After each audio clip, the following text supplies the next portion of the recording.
what happens next year when there will be a new leader appointed for the ANC. Do you foresee any troubles to the coalition with a new potentially incoming leader? It is a moment of profound risk, let me put it like that. It's impossible to look into the crystal ball and say what the ANC's internal factions will do. That party is fraught riven with division, and is driven really by money politics. That's the kind of motive force of politics and power inside the ANC is money and access to state resources. And so the fights will be incredibly bitter. And we will have to reassess what it means for the coalition government and for the country thereafter. It's very hard for us to predict, but we sincerely hope, let's put it this way, we sincerely hope that there emerges a leadership that is able to see the bigger picture of what is right for South Africa and what is able to put the best interests of South Africa ahead. Tumelamba Hesu, analyses of sorts. Today we're analyzing a couple of videos that have been making rounds this week concerning the DA.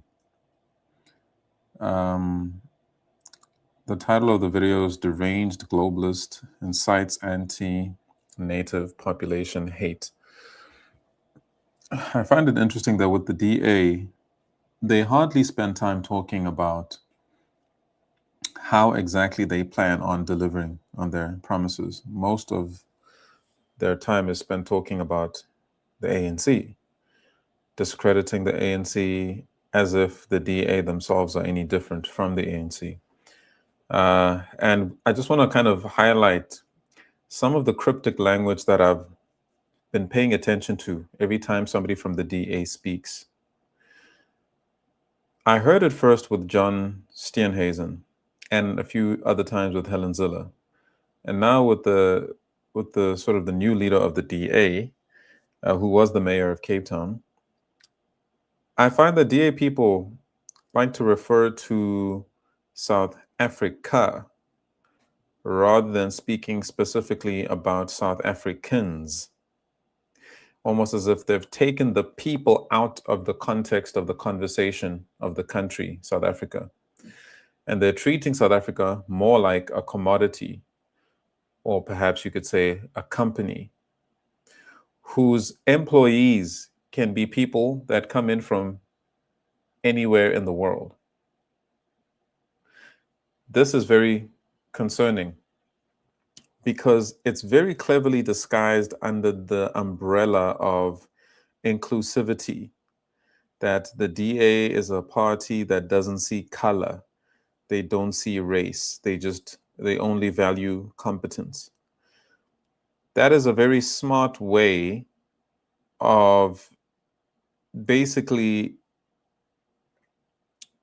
how do I say it, of committing an ethnic cleanse of the native population by pretending that to qualify to be a South African, it has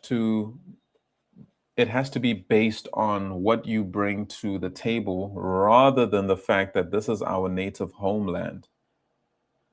And even the idea of extending this identity and sharing it via citizenship is something that you're seeing that native South Africans in particular are pushing back against vehemently, as are other countries around the world, because your homeland cannot be for sale. But in the typical colonizer fashion, everything is a commodity and everything is for sale. Nothing is sacred to these people. So I want you to pay very close attention to how the DA speaks about South Africans. They hardly refer to the people. They're always talking about the country in and of itself as a type of commodity, as a type of company. And this is very, very careful wording. It's a careful selection of wording. It's not random. It's very clear that there's been an instruction that's been given from up top as to how the leaders of the DA are supposed to reference the country of South Africa. I've made a video a long time ago about how John Steenhuisen basically promised Israel the Western Cape. And evidently, we're seeing that playing out right now with Donald Trump and Elon Musk spreading their propaganda to justify an invasion. And the idea will be that they will invade to try to save, quote unquote, save um, the white population from a so called white genocide, which is absurd. But when it comes to these types of things, nobody cares about the truth when a lie or a narrative is being pushed by America and Israel. So I wanted just to highlight the fact that when the DA speaks, pay close attention to how they hardly refer to South Africans, the people. They talk about South Africa, South Africa, South Africa, South Africa, like the commodity. We got to do what's best for South Africa, not South Africans. They don't care about the people because citizenship is up for sale. If you have enough money to pay, they will grant you citizenship as long as you're serving the purpose of protecting the status quo. What is the status quo? The status quo of South Africa are the spoils of colonialism, the system of colonialism, the system of apartheid, right? The economic system, the educational system. You are not allowed to disturb any of that. When you come into the political arena, the political system itself is fraught with corruption because it does not serve the people. Democracy in South Africa is a complete lie. Democracy has been created to protect the spoils of colonialism. There is no ways democracy can destroy the colonial system that has been set up because companies have been set up, mining shares have been distributed, land has been stolen. There's no ways that democracy can help to eradicate all of that because democracy is the final stage of the colonial assignment, which after the systems have been put into place, you give the people a false sense of freedom by telling them they have independence and that they're free from the colonial system just because they have the right to vote. Mind you, there are no different political parties. All the political parties have the same funders, not all, but most of them have the same funders, and all of them spew the same rhetoric. They're not there to serve the interests of the people, but to serve the interests of their funders. That's just how politics work. Hence why we need to change the entire political system. Because the system as it is right now is only there to protect the status quo and to ensure that the colonial systems that have been established continue on to extract, exploit, and extort not only the native population, but foreigners alike, everybody that lives within that country. You've got to understand. Think about it. South Africa's land is owned 70% privately. 30% belongs to the government. That's not think about it. Think about it. That's not a country. That's a country that has been captured, a country that has been colonized. You can't call yourself a country where a majority of your land that you call your country is privately owned. So then what is the purpose of the state? Because you have to go through the private sector to do anything in the country, including the state themselves. They've got to go through the private sector to do anything, to get anything done. You've got to go through the private sector. So we can't even call that a country, really. South Africans, we've got a lot of work to do because we're still caught up in the arena of politics, which is an arena for a minstrel show. It's theater, it's sports, it's entertainment. It's not real. If you want real change, you have to collapse the colonial system. You have to collapse it. You cannot coexist with it. You can't live alongside it. You can't try to function within it because the private sector is more powerful than the state. The private sector controls the statesmen and the politicians. They control policy in the country. As you can see, Elon Musk, Donald Trump are controlling South Africa. They just had their own military training in, I think it's Muizenberg or Simonstown in the Western Cape. They're just doing that over the government's head. They don't respect the government because the private sector in South Africa is more powerful than the government. They are the ones running the country. Anton Rupert, Harry Oppenheimer. Those are the custodians. Those are the landlords of South Africa. So anything we think we're doing and any progress we think we're making is a complete farce, because we've got to first deconstruct and destroy the colonial systems that have been set up in the country. Because what is colonialism? Colonialism is not necessarily you being enslaved for the rest of your life. Colonialism is a process where systems are installed in your country that favor the West or that favor your colonizer.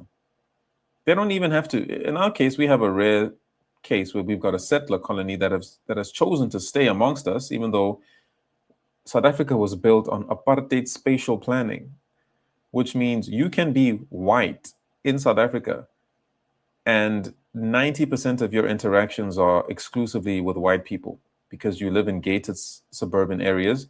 That was, again, by design, apartheid spatial planning. You go to private school, again, apartheid spatial planning. All of these things are by design. So for you to say we're going to fix South Africa means you have to start from scratch. You can't build on top of a colonial system. You cannot build on top of apartheid spatial planning. You need an entirely new spatial planning or land planning and land distribution that favors the majority, the natives of the land. Outside of that, we are enthralled in a game of politics. Politics is the same thing as a sports league.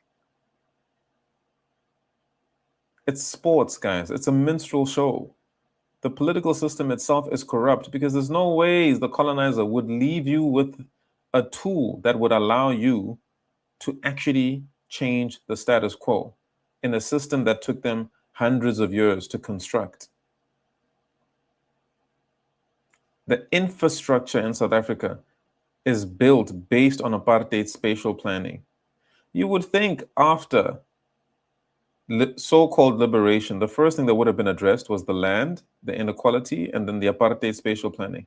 None of these things have been properly addressed. And it's by design because politicians are bought and paid to ignore these things. They campaign as if they care about you, but their entire manifesto and all the promises they make are not legally binding.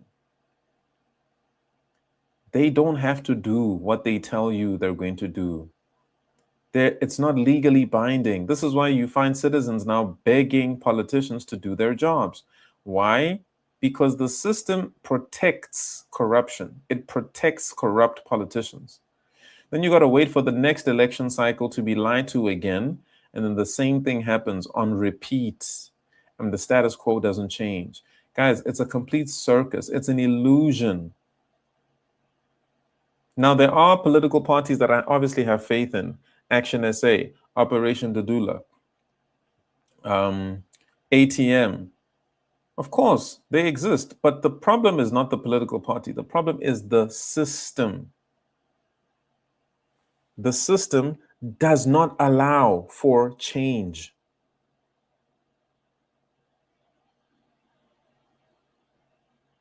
The system doesn't allow for change.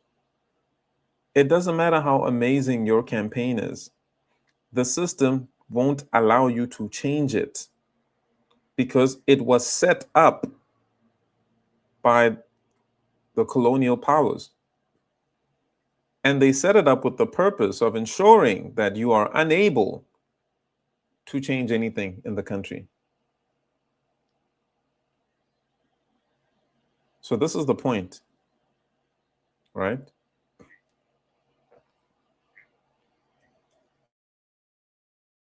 Head of the very powerful, moneyed, crony interests that now run that party.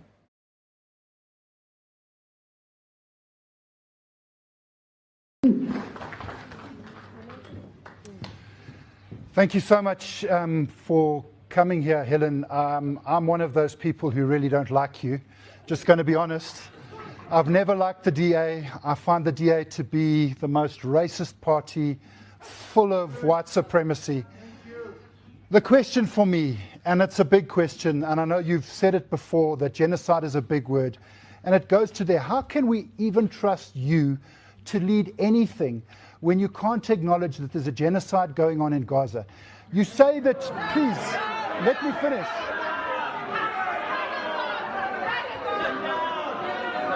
You say that we must wait for the ICJ to rule. The ICJ has found that there's a plausible case of genocide. The ICJ has said that we must respect the rights of people. Amnesty International's ruled, Human Rights Watch has ruled, the International Association of Genocide Scholars has ruled, and you continue to deny that there's a genocide. Where is your morality? How many more children must die? How many more people must starve, Helen Zille, before you will stand up with a spine to the immorality that there is a genocide? And your party keeps saying, your party keeps telling us that it can't do anything, that it can't influence what's happening there. Your party can influence it. Sir, everybody's shouting at me. I was making my point very calmly. Please allow me to make my point. Your party keeps shouting at Helen. Your party keeps saying you can't do anything, but you can. You can support other ICJ cases. You can support sanctions. You can support the stopping of coal. You can support the prosecution of people serving in the IDF. That's what you can do, Helen Zille. That's what you can do. Shame on you. Shame on you. Yes, I'm a citizen here and I can speak. Thank you for your time, Helen. I appreciate that you've listened to me. Your constituents and white supremacists might not have. These people might not be listening, but I respect that you listen. Thank you. Sheesh. Now, I like this take by this particular gentleman. I just forget his name, but apparently he's a pastor. And obviously pro-Palestine from what we're hearing, right? And I really like when citizens take it upon themselves as their civic duty to attend these types of meetings and make their voices heard, because these topics, these issues are supposed to be hush-hush, you know? We're not supposed to speak on them because, you know, we're supposed to be a part of the mafia that keeps these things secret. Because, guys, there's a lot of corruption in political parties, all of them. Okay, most of them, right? And a lot of what you're seeing that you think is journalism or press conferences, all of these things are staged, pre-arranged, questions are sent ahead of time. So it matters when you've got people like this that throw a spanner in the works and give you an honest interaction, an honest engagement, because any and everything that is on camera, guys, is Hollywood. Trust and believe. Any and everything that is on camera today is pure Hollywood. It's staged. Most of the time, things are staged. So to get a true interaction like this is refreshing, because everything this man said is 100% true. Now, I don't have the full clip to hear how Helen responded, but the question itself, I mean, Helen has been asked this question multiple times during interviews, and it's a question she can't wiggle her way out of, which is that, is there a genocide happening in Gaza? And every time she dodges the question and says, oh, let's wait for the ruling from the ICJ. Very interesting, because she's a part of a constituency that claims that there's a white genocide in South Africa. And again, this claim of a white genocide in South Africa has gotten even more traction from the West recently. And it seems like a very deliberate attempt at Israel, or Israel's attempt to get revenge for South Africa opening up a case against them for genocide, which again, I don't know why Naledi Pandor put South Africa in that position, because we, the citizens, have nothing to do with that. But now we've entered into the fray and entered into this conflict without our consent as citizens. And hence why I tell you that politics is supposed to be a vehicle that is used by the citizens, but it is instead used by an elite few politicians who sit at the top and think they can make decisions on our behalf without any form of consultation. And oftentimes, most times, they make the wrong decisions that don't represent the views of the people and that don't represent South Africans' geopolitical interests. Because what are we doing getting involved in something like that? South Africa has always been non-partisan. We've never really picked a side. We've always just been good with everybody, which is great for us in trade. But now it seems that Naledi Pandor and the ANC have taken a hard stance that affects everybody in South Africa. But it's refreshing to hear this gentleman questioning Helen Zille, because again, she's not going to get away from this question. It needs to be brought up over and over again, and she has to give a direct answer, because we know that she can't. Her funders from Israel won't allow her to say that yes, there is a genocide. So she has to dance and skip around the topic. But this brave man here did the right thing by calling her out publicly with people recording, and it's gone viral. And again, it holds even more weight because it was a white man saying this. And he wasn't just talking, because if a black man said something like this, they would easily be dismissed as people that are anti, white South Africans, and it would fuel the whole white genocide claim that this is just a retaliation against, you can tell, you can kind of predict the direction the media would try to spin this in. But when a white man comes up and says to the DA that you guys are racist, and he says it outrightly to start his speech, very difficult, because what ammunition does the media have against this person? Obviously, now they're going to try to run a smear campaign against him to destroy his name in the public and make him seem like a deranged lunatic, because that's the only thing they can really do. He caught them completely off guard. And this is why I cherish people like this in moments like these, where we get a chance to go completely off script and expose the truth to people of what's going on in our world. So great job by him. Really greatly appreciated by South Africans, because South Africans don't have a voice. Our voice has been completely silenced. Media does not represent what we have to say or want to say. The political arena does not represent, except for a few political parties and NGOs like March and March, Operation Dudula, ATM, Action SA.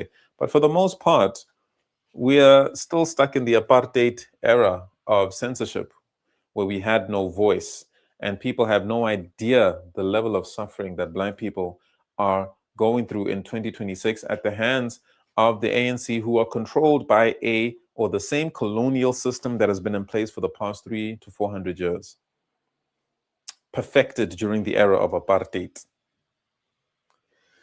So I appreciate this gentleman for what he's done, because it takes a very brave man to speak out against globalists. You must understand, globalists are incredibly powerful. They don't call them globalists for nothing. They're not just local champions or local heroes. These people are an international syndicate of criminality, international mafia. And I won't mince words. I won't dance around the issue just because these people are European, because a lot of times people are scared to say what they really think or mean because of how powerful, the West is globally. But we must say and use our platforms to tell the truth and not allow this mafia to muffle our voices and to censor us. So, yeah, really good on this gentleman for doing what he did and representing South Africans, and even more so because he's white and he really doesn't have to do this. Remember, as a white man or woman, you are in a much better position than the native population who were oppressed for 300 to 400 years. So when you see this victimhood now of white genocide and the race laws, this is all it's all scripted, guys. This outrage, white people are suffering. White people, for the most part, are living much more comfortably than the native population, who are still suffering generationally from 400 years of colonialism. And that system is yet to be destroyed. It's still fully active. It's still fully functional, with new faces, with now Black politicians who are taking instructions. And even Helen Zille herself is not necessarily the powerful one. She takes instructions from her globalist bosses or globalist leaders, as do all politicians, including Donald Trump. Donald Trump is not in charge of anything. He takes instructions from Israel. Israel is really who's powerful and dangerous to the rest of the world. And again, they're one of these protected groups in the world where you're not allowed to say anything against them, because if you say something, you'll be labeled anti-something. Remember, words are weaponized against these mafia groups. right? They gaslight you into making you think that they're the victims, the perpetual victims, so that you can never tell the truth about the evil that they do in the world. So you're not allowed to touch Israel, no matter what they do. America, you can't touch them. They're bombing school kids. International law doesn't matter to them. But let you do something like that, it's going to be labeled a hate crime. It's going to be labeled a genocide. But they're allowed to get away with anything. Why? Because of their control over the media. There's no pushback. Everything they do, no matter how evil, is always justified. But you are not allowed to defend yourselves from their attacks as a country, because if you do, then the media spins it as terrorism or genocide. It's a complete double standard, complete hypocrisy, complete contradiction, open contradiction that everybody can see, but nobody has the power to do anything about. Hence why South Africa has to get going with developing nuclear weapons. It cannot only be that our nuclear power plant is Kuberg, or the most powerful one or most effective one is Kuberg, because the Western Cape, you got that British dude who's here trying to push for the secession plan of the Western Cape, Northern Cape, and the Eastern Cape. These people are trying to cut, and they've got the American military to back them. It's not going to happen because of a petition, guys. It's going to happen through force, brute force. That's the only thing these people understand, is bullying people to get what they were to steal. That is colonialism. They want something from you. They spin a story in international media. They come to your country to get, quote unquote, revenge after making claims that you either have weapons of mass destruction or that you instigated the violence first, and therefore they have to respond to protect their interests. Everything they do is always perfectly justified by the media. Then after that, they strike, they attack. No international law, no NATO, nobody steps in. They're allowed to get away with this because it's all a script, guys. You think you live in a democratic world or country, and you don't. You live in a global dictatorship. That is what the New World Order is about. That is what the one world religion, one world government, one world, etc., that will be powered by AI. AI is not to make your life more comfortable. The universal high or basic income is not to make it so that you can survive. It's to control you and take your freedom away. These people are now in the end zone of trying to hit all their targets and plans for the 2030 agenda. So every now and again, when you get people like this that come out and go against the status quo, you have to appreciate it, because these people are putting their lives at risk. They're putting their lives on the line to spread the truth. And every single one of us needs to use our platforms to conscientize as many people as we can, so that we can resist this hypnosis, this psyop. Because these politicians are operatives of the New World Order. So thank you very much to this gentleman that came out and completely embarrassed Helen Zille and exposed her. She had nothing to say, at least from this clip, and called her out for being a racist party, which we already know they are. And the ANC themselves, they're a part of it. The ANC have been given shares to continue the apartheid system. They've been paid off. These people are sellouts. The ANC itself is a sellout political party. It was not even established to help Black people. It was established in 1912 after the Union of South Africa was formed in 1910. And the ANC felt like, wow, the Afrikaners are being rewarded after going to war with these people, and we're being left out in our homelands. We want a piece of the pie. It was never about you, Black man. ANC, never about the people. It was always about a few Black elites having a piece of the pie within this corruption of colonialism. That's all. Same with the EFF. All of them are the same. They've all got the same Jewish funders. That's why they don't care about anything you have to say. All funded by the same people who play, and the idea is for them to pretend to be oppositions, to play both sides, to pretend that they're in opposition. Same thing happens in America, where there's the East versus the West, the red versus the blue. Guys, it's like I said, it's sports entertainment. It's a minstrel show. It's not reality. The entire political system has to be destroyed and deconstructed. And we've got to build our own that actually serves the interests of the people. Right now, look what they're doing with immigration.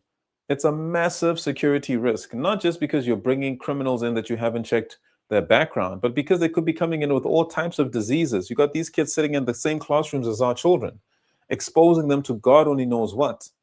And then if you push back against it, there's a name for you. You're either racist or xenophobia. So they create these names and weaponize them, but they don't give you what is the opposite term when you are the victim of the same thing. They don't give you that word. So then that name becomes synonymous. It's a one-way street. Racism, xenophobia. It's a one-way street. It only refers to a specific group of people. So when you as a South African experience xenophobia from African migrants, there's no word that's created for you to push back against the narrative. When you say I'm experiencing xenophobia, people understand it to be coming from South Africans. The xenophobia is coming from South Africans.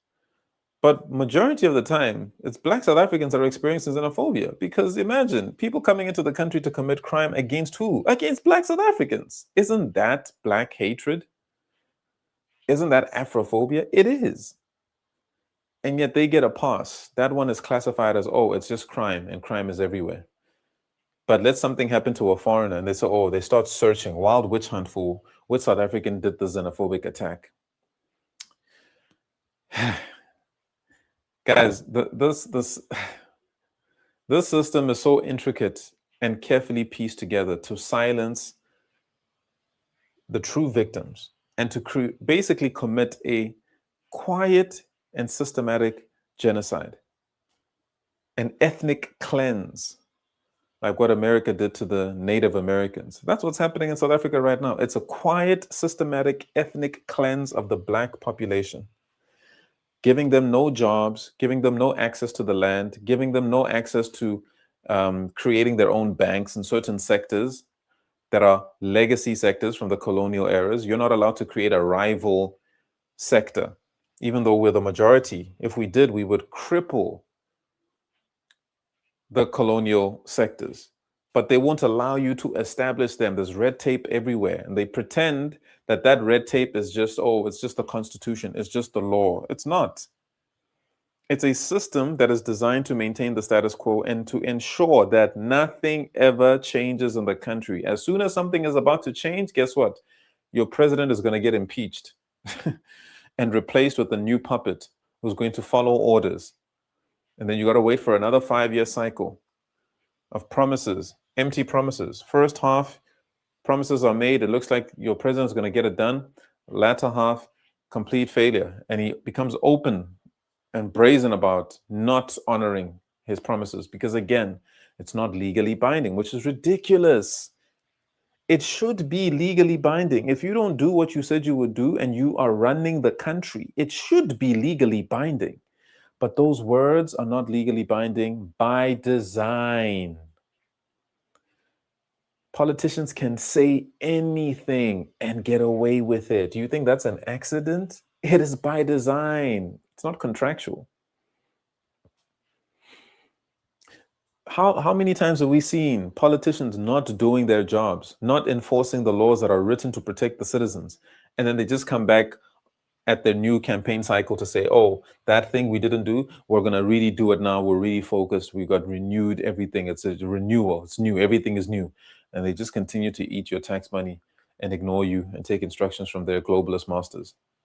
That's colonialism. Colonialism is a very complex thing. You don't just end colonialism because you voted. You tripping, bro. You playing. Who will relinquish that much power through a vote?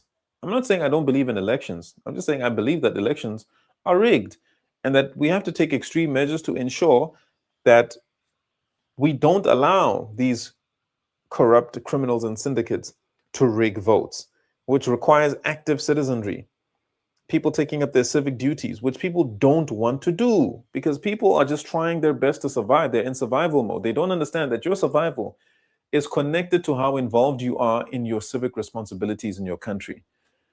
The more disengaged you are from your civic duties, the harder life is going to be in your country.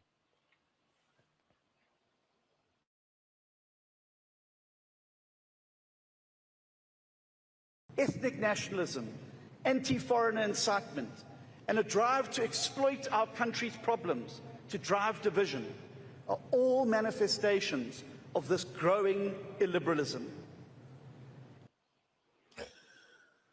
He talked about anti-ethnic whatever, anti-liberalism, illiberalism. I mean, guys, when you see them making up new terminology like this, it's very dangerous because they've got the pull of the media and the world of academia to legitimize these new words that they're adding to the lexicon, words that are weaponized against you, the citizen. So when you express your displeasure as a citizen at what the government is doing, they gaslight you. That's what the DA is doing. Same thing the ANC does. Same thing the EFF does. You say we don't want these foreigners in our country because they're contributing to crime and making our country unsafe. And they say, oh, but there's crime anyway. You're just causing division. How is that causing division? Why don't these politicians take these foreigners and bring them into their own homes so these foreigners can live with their children and their wives? They don't do it. They force us to integrate with them while they live in gated communities with 24-hour private security that follows them everywhere they go. They're not affected by the choices that they're making. They don't go to the same hospitals. They don't go to the same schools. Everything for them is special and reserved and private. But the citizens are being forced to integrate with people that are extremely dangerous, and no background check has been done on these people. And then they weaponize your displeasure and call you all sorts of names: illiberalism, ethnic what. I mean, absolute garbage, gaslighting at its finest right here. And worst of all, you have the DA pretending they care about inclusivity. The layers of hypocrisy that this is absolutely just, I mean, guys, it's just plastered in hypocrisy. The DA is talking about inclusivity. A racist party, openly racist, openly known to be racist, is talking about, oh, South Africa is about inclusivity. Yet the same people will claim that there are 140 whatever race-based laws. They don't believe in redress. They've got no strategy for redress. They said that we must just make the pie bigger, which means don't change the status quo, keep the spoils of colonialism, don't deconstruct anything, leave it as it is, and just make employees of Black people so that they can earn salaries. We'll just create jobs for you. No, a job is slavery. We never had jobs. We never had to worry about jobs when we had the land. We were living off of it. That's the whole purpose of the land. But when you hold on to acres and acres and hectares of land and force people to be bunched up in these concentration camps and forced into labor while pretending that it's a choice, that is colonialism. That is apartheid. So people don't want jobs. They want their land back that you stole during colonialism and lied and said that the land was empty. So these cheap political tricks, unfortunately, they work on the masses because the masses takes the media seriously. They watch the news and take it seriously. They take politicians seriously. They think these people are academics. Even your educational system is completely flawed because every system is designed to protect and maintain the status quo. You have to deconstruct all of these things, decolonize everything from the core, including how your country was built. If your country was built on colonialism, it will perpetuate that system indefinitely.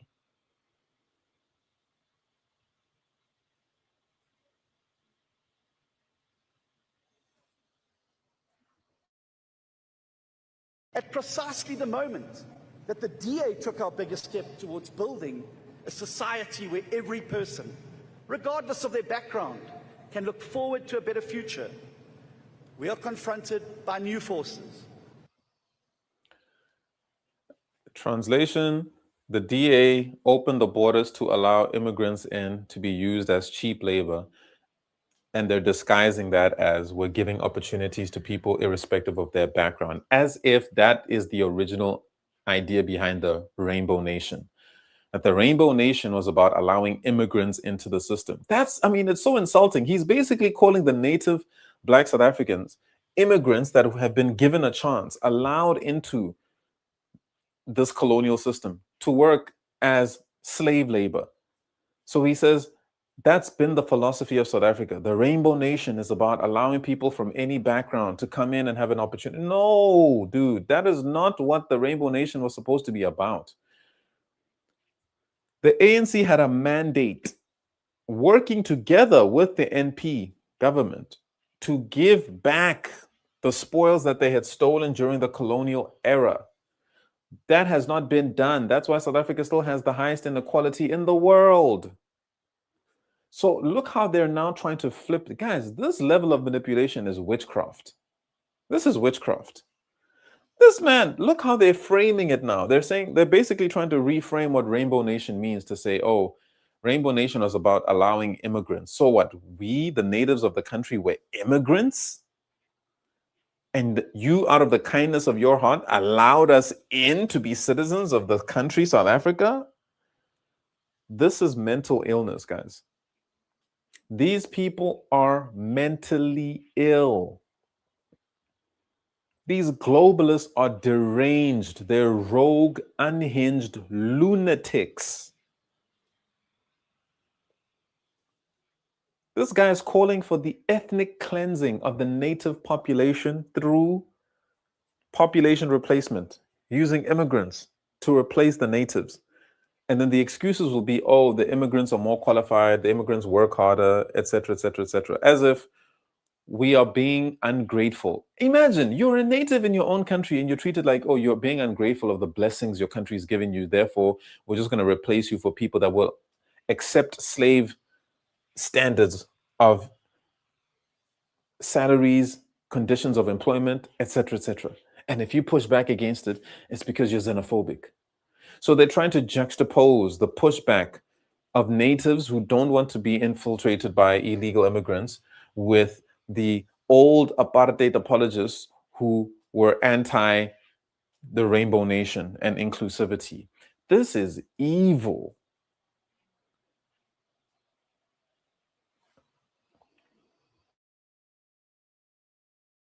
Whose sole aim is to replace our inclusive vision with new forms of division, nationalism, populism, and hatred.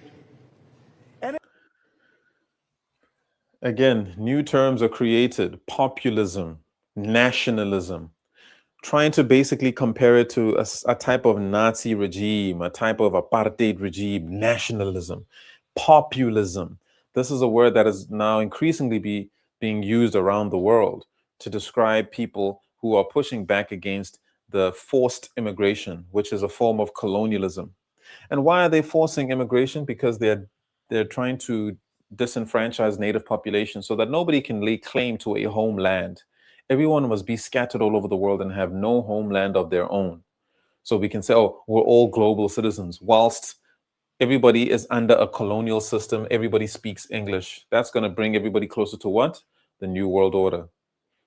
Nobody must have a home. They must displace everybody from their homeland and call it, oh, this is just economic migration. It's natural. We've always done it. That's how they try to justify this nonsense.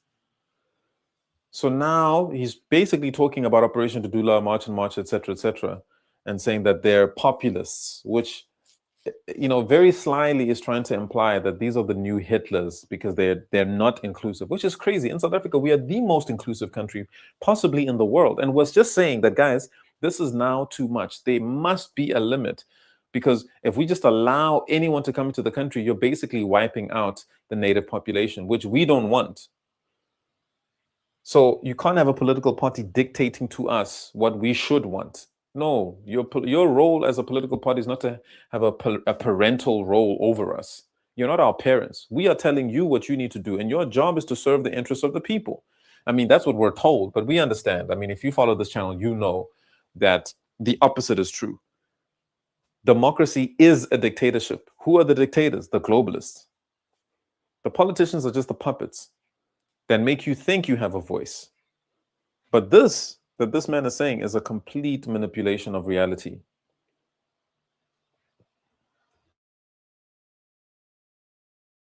It is an agenda that we must reject, and we must reject at all costs. Because, Democrats, it is the antithesis of who we are and what our predecessors fought for. This is enough to make you throw up. He said what our predecessors fought for. And again, he's deliberately being vague because he doesn't want to say, who are your predecessors? Are you talking about the NP government? De Klerk? Botha? Who are you talking about? Who are your predecessors? Your predecessors are European. So who of your predecessors were the ones that fought for inclusivity? It was black South Africans who were getting shot at in the streets that fought and got killed fighting for this freedom, not your predecessors.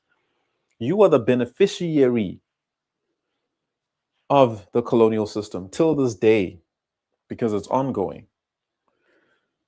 The fact that people in this auditorium are clapping as if DA is an inclusive political party, not inclusive at all. It's a lily white political party that is not inclusive at all. So this is it's a laugh that this man is saying these things with a straight face. And again, it's because he has to say these things. They've given him a script that he has to follow. And because he has no morals, he's going to follow exactly what they tell him to say, read out the script so he can go back to his soft, luxurious lifestyle that has been created through corruption.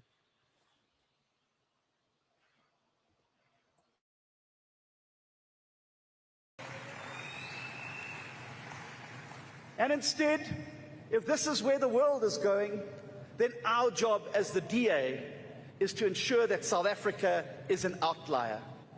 While many places around the globe have swung towards extreme. I wish the media could break down. Well, they won't, but this is why we're here. What this man is saying is extremely dangerous because he's basically calling for an ethnic cleanse, which is a genocide. You got to read between the lines of what he's saying. He's saying the whole world is pushing back against immigrants and immigration because the citizens don't want it. People want to preserve their cultures. They don't want to be forced in their homelands to live with people that they're not comfortable living with. So he says the DA will be different and they will do things differently for South Africa. The DA is a minority, represents a minority population. The fact that they've got the second highest votes in the country, highly questionable. It doesn't even logically make sense. 8% of the population, and yet they've got the highest votes in the country. Where are the votes coming from? They're a lily white political party, yet the second most popular. Does that make sense? No, it doesn't make sense. Right? And here he is talking about, oh, the whole world is going. Yes, because New Zealand, Australia, Poland, the Netherlands, Japan. I mean, endless countries are saying enough of these immigrants. Even the European Union has said enough of immigrants. But this guy's like, oh, South Africa will be different. We will be the melting pot of all societies. Guys, don't be fooled by this political jargon. He's basically saying the native population of the country don't matter and that the DA will ensure that people from all corners of the globe, all walks of life, are allowed into the country to do what? To ethnically cleanse, replace the native population entirely. They're already pricing them out and gentrifying them through high housing prices. Allowing land to be bought privately by Israel and Europeans, the dollar and the pound. Prices are even shown in euros, dollars, and pounds in the Western Cape. They've sold that land. They've promised it to Israel. They've given it to them. All of these speeches are more like finishing touches to decisions that have already been made to acclimate the people into accepting this form of dictatorship. This is not democracy.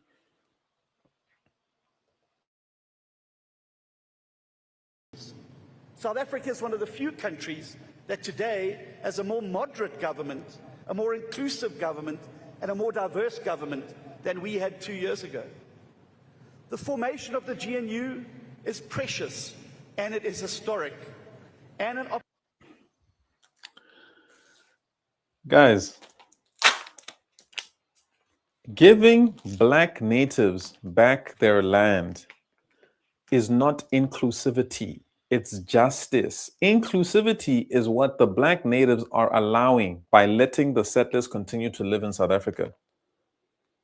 That's inclusivity. Because what they're trying to do is make it seem as if South Africa belongs to settlers. That South Africa was founded by settlers, it belongs to settlers, and settlers allowed Black people to be included in this vision. And they're basically taking credit for the liberation, so-called liberation of South Africa. That the liberation didn't come because Black people fought for their freedom, but because the white settlers were magnanimous enough to allow inclusivity. That's really what he's saying. He's reshaping and rewriting the history of this country to make it seem as if it's the whites' decision to include the Blacks, and by extension include all foreigners, because they see Black natives in the country as foreigners in South Africa. That's what you're being told here.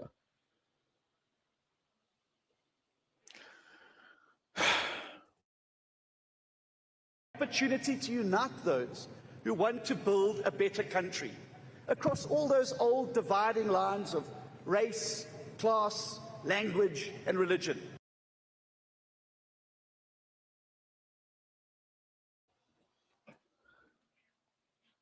Across the dividing lines of race, language, culture, religion. Basically, what he's saying is we are pro-globalist agenda, and we're going to keep bringing in more foreigners because that's what the Rainbow Nation. No, that's not what the Rainbow Nation means to the citizens. You people are liars. You are scammers.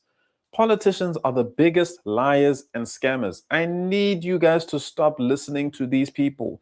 If you are to vote, which you should vote, Action SA, ATM, Operation Dudula. That's it. Those are the parties you should be voting for, because they've shown us that they're willing to put their necks on the line to fight against illegal immigration and to fight immigration in general. We need a quote-unquote nationalist president that will put the interests of the native population first, just like what Donald Trump is doing for America. When Americans do it, they're praised for it. But when we do it, oh, it's xenophobic. And America needs to intervene. Just draped in hypocrisy. But anyway, guys, this is all I've got for you in this analysis today. I hope we were able to show each other some things. Please leave your own thoughts and comments in the comment section. Let's have a discussion about what's going on. I know you guys are also very highly informed about these situations going on. So let's have a dialogue. Let me know what your thoughts are in the comment section. Like and subscribe to the channel, like the video. And I appreciate you guys joining me today. I'll be back with another stream shortly, very soon. This weekend, we're cooking. There's a lot of news to cover. So please stay tuned. Until next time, have a good rock.